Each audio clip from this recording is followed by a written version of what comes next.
Shalom Bapak Ibu Saudara-saudaraku yang terkasih dalam Tuhan Yesus Kristus. Selamat pagi, salam sejahtera untuk kita semua, dimanapun saudara-saudara berada. Selamat datang kembali di Renungan Kristen pada pagi hari ini. Kiranya saudara semua dalam keadaan sehat selalu, dan semoga damai dan sukacita oleh Roh Kudus melimpah dalam hati dan kehidupan saudara semua. Sebelum kita mendengarkan renungan firman Tuhan pada pagi hari ini, mari terlebih dahulu kita berdoa. Segala pujian, syukur, dan hormat serta kemuliaan bagi Allah Bapa kami, Allah yang kudus, Allah yang kekal, Allah yang mulia, Bapa di dalam nama Tuhan Yesus Kristus. Kami mengucap syukur Tuhan oleh karena anugerah-Mu di sepanjang hidup kami, hingga pada hari ini kami boleh ada sebagaimana kami ada, semua karena berkat dan anugerah Tuhan dalam hidup kami. Pada pagi hari ini ya Tuhan, kami akan mendengarkan firman-Mu. Berfirmanlah ya Tuhan, jamah setiap hati kami, berikan kami pengertian untuk dapat memahami firman-Mu, dan ajar kami untuk dapat melakukan firman-Mu di sepanjang kehidupan kami. Berfirmanlah ya Tuhan, kami sudah siap mendengarkan firman-Mu. Di dalam nama Yesus Kristus kami berdoa. Amin. Bapak Ibu Saudaraku yang terkasih, ayat renungan kita pada pagi hari ini terdapat dalam kitab Mazmur pasal 40, ayat 18 bagian B, yang berkata demikian. Engkaulah yang menolong aku dan meluputkan aku, ya Allahku, janganlah berlambat. Bapak Ibu Saudara yang diberkati Tuhan, dunia sudah sangat jelas tidak semakin baik. Hampir setiap hari kita diperlihatkan pada peristiwa-peristiwa mengejutkan.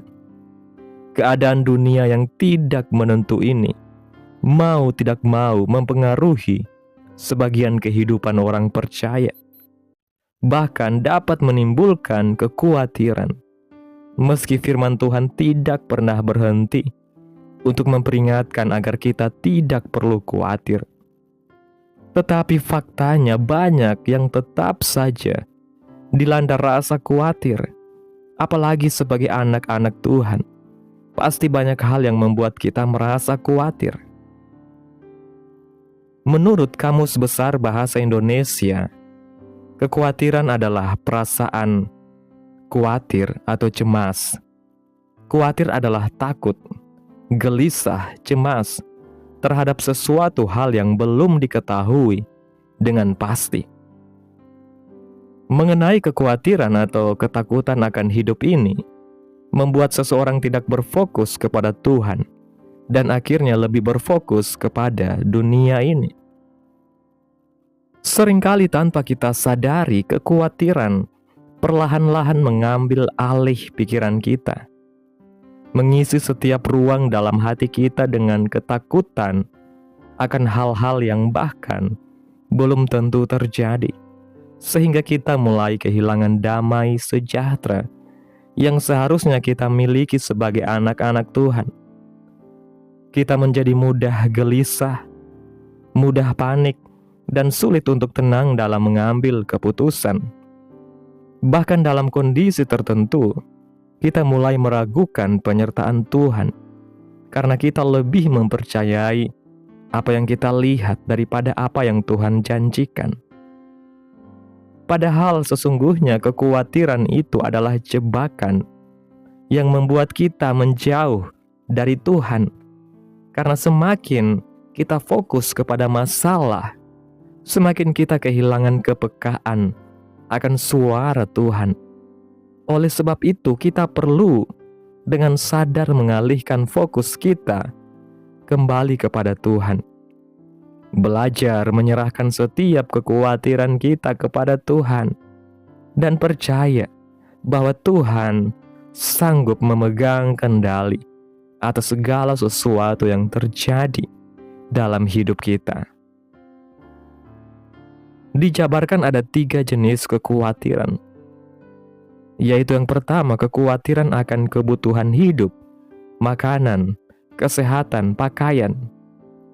Yang kedua, kekhawatiran akan hidup dalam kemiskinan. Bangsa-bangsa mencari kekayaan. Yang ketiga, kekhawatiran akan masa yang akan datang.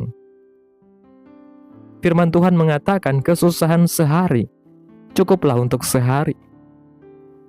Sampai kapanpun hidup dalam kekhawatiran sama sekali tidak mendatangkan kebaikan bagi kita. Bahkan firman Tuhan mengatakan dalam kitab Amsal, kekhawatiran dalam hati membungkukkan orang.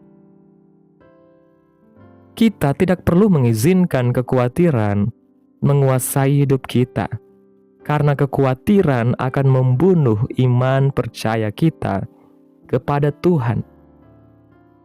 Karena kekhawatiran adalah meragukan kedaulatan Tuhan dan merendahkan kemampuannya. Ada yang perlu dikoreksi dalam hidup ini. Jika kita merasa sulit melepaskan diri dari belenggu kekhawatiran, ini tandanya kita tidak tinggal di dalam firman Tuhan. Padahal firman Tuhan penting sekali untuk menumbuhkan iman kita, bahwa Tuhan yang kita sembah adalah Tuhan yang bukan saja menyelamatkan hidup kita, tetapi Dia juga Tuhan yang sanggup memelihara kehidupan kita setiap hari. Sebab firman Tuhan mengatakan bahwa iman itu timbul dari pendengaran akan firman Tuhan. Jika kita mencintai firman Tuhan dan merenungkan siang dan malam, maka firman yang telah kita dengar akan tertanam di hati kita. Firman yang telah kita baca memberi kekuatan untuk kita tidak terjebak dalam dosa kekhawatiran. Ketika firman Tuhan benar-benar kita izinkan tinggal di dalam hati kita, maka firman itu akan bekerja secara aktif, membentuk cara berpikir kita, mengubah sudut pandang kita terhadap masalah, dan memberi kita kekuatan rohani untuk melawan setiap pikiran negatif yang datang, sehingga kita tidak lagi mudah dikuasai oleh rasa takut atau cemas, melainkan mulai hidup dalam keyakinan bahwa setiap janji Tuhan adalah ya dan amin, dan bahwa Tuhan tidak pernah lalai menepati apa yang telah Ia katakan. Oleh sebab itu, penting bagi kita untuk bukan hanya membaca firman sebagai rutinitas, tetapi sungguh-sungguh merenungkannya, menghidupinya, dan menjadikannya dasar dalam setiap keputusan yang kita ambil. Karena firman Tuhan bukan hanya sekedar tulisan, melainkan kuasa yang hidup, yang mampu menopang kita di tengah tekanan hidup dan menuntun kita keluar dari setiap lembah kekhawatiran yang kita alami. Yesaya pasal 55 ayat 11 mengatakan, "Demikianlah firman-Ku yang keluar dari mulutku. Ia tidak akan kembali kepadaku dengan sia-sia, tetapi ia akan melaksanakan apa yang Ku kehendaki, dan akan berhasil dalam apa yang Kusuruhkan kepadanya." Kekhawatiran adalah pertanda tidak mempercayai janji-janji Tuhan. Pertanyaannya, kita rindu dijauhkan dari kekhawatiran dan mengalami penggenapan janji Tuhan, hidup berkecukupan serta dalam pemeliharaannya. Renungkanlah firman Tuhan siang dan malam, dan terus belajar menjadi pelaku firman. Karena dengan mengimani janji Tuhan, kita pasti bisa melewati setiap badai kehidupan yang ada di sekitar kita. Dan kita tidak akan pernah mengalami krisis, bahkan jadi berkat bagi sesama di masa krisis. Kekhawatiran tidak pernah memberikan solusi. Injil Matius pasal 6 ayat 31 sampai 33 mengatakan, "Sebab itu janganlah kamu khawatir dan berkata, apakah yang akan kami makan? Apakah yang akan kami minum? Apakah yang akan kami pakai? Semua itu dicari bangsa-bangsa yang tidak mengenal Allah. Akan tetapi Bapamu yang di sorga tahu bahwa kamu memerlukan semuanya itu. Tetapi carilah dahulu kerajaan Allah dan kebenarannya, maka semuanya itu akan ditambahkan kepadamu."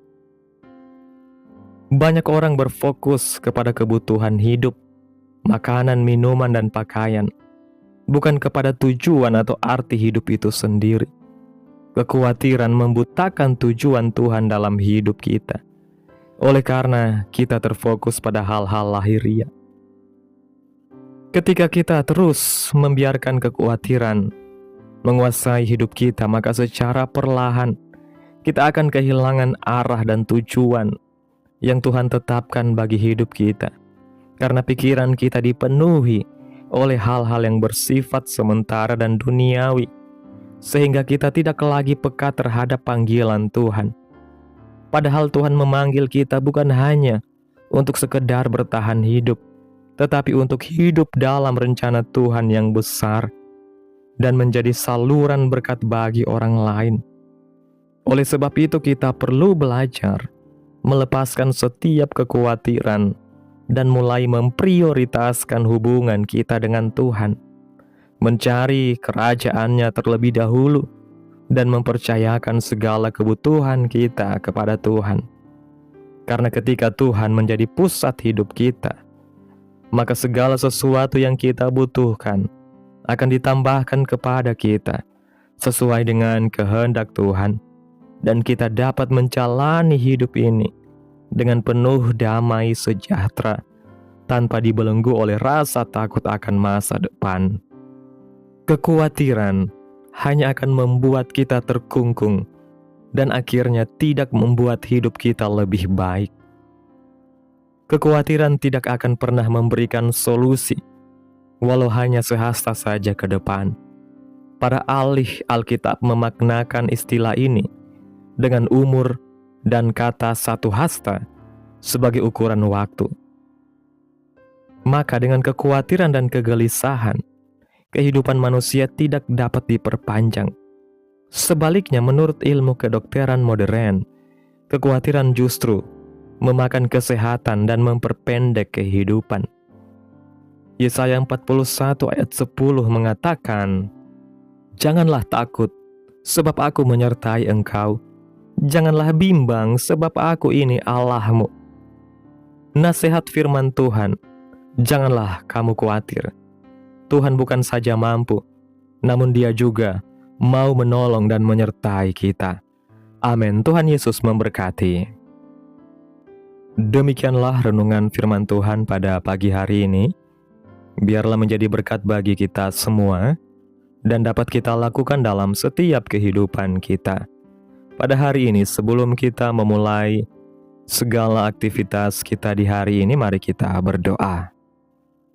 Segala puji dan hormat serta kemuliaan hanya bagi Tuhan Allah kami, Allah yang mulia, Allah yang kudus, yang kami sembah di dalam nama Tuhan Yesus Kristus. Kami bersyukur Tuhan atas pertolongan-Mu dan penyertaan-Mu, serta atas berkat-Mu dalam hidup kami. Kami berbahagia dan bersyukur atas kebaikan Tuhan dalam hidup kami. Sungguh tak berkesudahan kasih setia-Mu Tuhan, dan tak habis-habisnya rahmat-Mu. Selalu baru tiap pagi besar kesetiaan-Mu Tuhan dalam hidup kami. Terima kasih Tuhan buat firman-Mu hari ini yang sudah kami dengarkan. Kami bersyukur untuk firman-Mu yang mengingatkan kami agar kami tidak hidup dalam kekhawatiran. Kami menyadari bahwa seringkali kami lebih fokus pada masalah daripada kepada-Mu Tuhan. Ampuni kami Tuhan. Terima kasih buat firman-Mu yang sudah mengajarkan kami untuk menyerahkan setiap kekhawatiran kami ke dalam tangan-Mu. Menguatkan iman kami agar kami percaya bahwa Engkau adalah Tuhan yang setia, yang sanggup memelihara hidup kami dalam segala keadaan. Terima kasih buat firman-Mu yang menuntun kami untuk terus hidup dalam kehendak firman-Mu, sehingga hati kami dipenuhi damai dan sejahtera, bukan ketakutan dan kekhawatiran. Terima kasih Tuhan buat firman-Mu. Biarlah firman-Mu boleh tertanam dalam hati kami, berakar, bertumbuh dan berbuah-buah dalam hidup kami. Dan biarlah firman-Mu terus menyegarkan jiwa kami, menghidupkan hati yang lemah dan lesu, dan membangkitkan harapan dan kasih. Berkati umat-Mu Tuhan yang sudah mendengarkan firman-Mu hari ini. Berkati di setiap saat, tempat, dan kondisi hidup umat-umat-Mu, agar senantiasa selalu merindukan dan membutuhkan firman Tuhan sebagai pelita kebenaran yang memerdekakan dan penghiburan yang menguatkan. Ajarilah kami bahasa firman-Mu, dan bimbinglah kami untuk selalu hidup sesuai kehendak-Mu, agar kami selalu dekat kepada-Mu. Terima kasih Tuhan Yesus buat kesempatan hidup yang masih Engkau berikan. Kami mau pakai untuk hormat dan kemuliaan bagi nama Tuhan. Segala pergumulan dan persoalan hidup kami serahkan di dalam tangan Tuhan. Engkau yang akan menyelesaikannya bagi kami. Kami hanya berharap kepada-Mu. Hamba berdoa ya Tuhan buat umat-umat-Mu yang sudah mendengarkan renungan firman Tuhan pada hari ini, yang saat ini Tuhan sedang mengalami sakit, penyakit, pergumulan, masalah, kebutuhan ekonomi. Kiranya Tuhan menjamah kehidupan umat-umat-Mu dengan kasih dan kuasa-Mu Tuhan. Sembuhkan sakit penyakit umat-umat-Mu, pulihkan keadaan umat-umat-Mu, berkati perekonomian umat-umat-Mu ya Tuhan, serta berikan jalan keluar dalam setiap pergumulan masalah yang umat-umat-Mu sedang hadapi. Dan ajarlah kami Tuhan untuk selalu berharap dan percaya sepenuhnya hanya kepada Tuhan Yesus. Kiranya Tuhan Yesus terus memberkati kehidupan kami, keluarga kami, sanak saudara kami, daerah tempat tinggal kami, bangsa dan negara kami, pemerintah kami. Biarlah semuanya dalam perlindungan Tuhan, dan kiranya damai dan sejahtera-Mu serta keadilan Tuhan terjadi atas bangsa dan negara kami, dan jadilah sesuai kehendak-Mu yang terbaik dalam kehidupan kami anak-anak-Mu. Pada hari ini Tuhan, kami anak-anak-Mu akan melakukan berbagai aktivitas. Kami akan bekerja menjalankan setiap tugas dan tanggung jawab kami. Kiranya Tuhan yang mampukan. Kami serahkan seluruh rencana dan agenda hari ini ke dalam tangan Tuhan. Biar Tuhan yang berkarya, dan biarkan semua rencana sesuai dengan kehendak-Mu. Tutup bungkus kami oleh kuasa-Mu Tuhan. Hindarkan kami dari segala kecelakaan, mara bahaya, sakit, penyakit, orang-orang jahat, kuasa-kuasa kegelapan, iblis, bencana-bencana alam, hal-hal yang tidak kami inginkan. Tuhan singkirkan, Tuhan jauhkan, Tuhan hancurkan, hanya di dalam nama Yesus. Ampuni dosa dan kesalahan kami Tuhan. Jadikan kami pribadi yang lebih baik setiap harinya. Jagai kehidupan keluarga kami. Berikan kami kesehatan dan tuntun kami untuk terus berada di dalam jalan-Mu yang benar. Terima kasih Tuhan Yesus yang baik, inilah yang menjadi doa kami. Mari bersama kita berdoa. Bapa kami. Bapa kami yang di surga, dikuduskanlah nama-Mu. Datanglah kerajaan-Mu. Jadilah kehendak-Mu di bumi seperti di surga. Berikanlah kami pada hari ini makanan kami yang secukupnya. Dan ampunilah kami akan kesalahan kami, seperti kami juga mengampuni orang yang bersalah kepada kami. Dan janganlah membawa kami ke dalam pencobaan, tetapi lepaskanlah kami daripada yang jahat. Karena Engkaulah yang mempunyai kerajaan dan kuasa dan kemuliaan sampai selama-lamanya. Amin. Terimalah berkat Tuhan. Tuhan memberkati engkau dan melindungi engkau. Tuhan menyinari engkau dengan wajah-Nya dan memberi engkau kasih karunia. Tuhan menghadapkan wajahnya kepadamu dan memberi engkau damai sejahtera. Terimalah berkat Tuhan di dalam nama Tuhan Yesus Kristus. Amin. Selamat pagi, selamat beraktivitas. Tuhan Yesus memberkati.